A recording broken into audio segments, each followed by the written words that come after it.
তরিকুল ভাই বলছে আমার শরীর খারাপ, ওরা আমাকে বাইরে বের হতে দিতে যায় না। তুমি যদি বলো কালকে আমাকে হাসপাতালে ভর্তি করে দেবে, এই খুলনার জনসভা বিফল হয়ে যাবে, অনেক ক্ষতিগ্রস্ত হয়ে যাবে। এই জনসভার পরে আমি হাসপাতালে ভর্তি হব। তোমরা এই খবরদার অমিত এবং তোমার ভাই।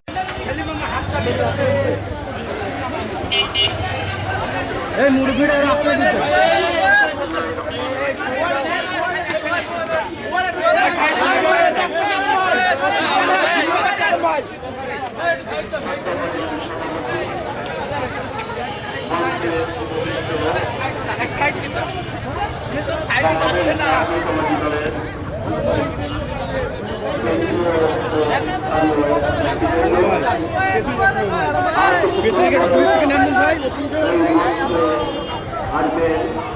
বাংলাদেশের রাজনৈতিক অঙ্গনের অত্যন্ত পরিচিত লোক বিএনপি মহাসচিব মির্জা ফখরুল ইসলাম আলমগীর।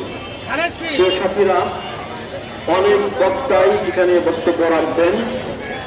আমি তরিকুল ভাই সম্পর্কে একটি কথা বলেই আমি আমার বক্তব্য শেষ করব।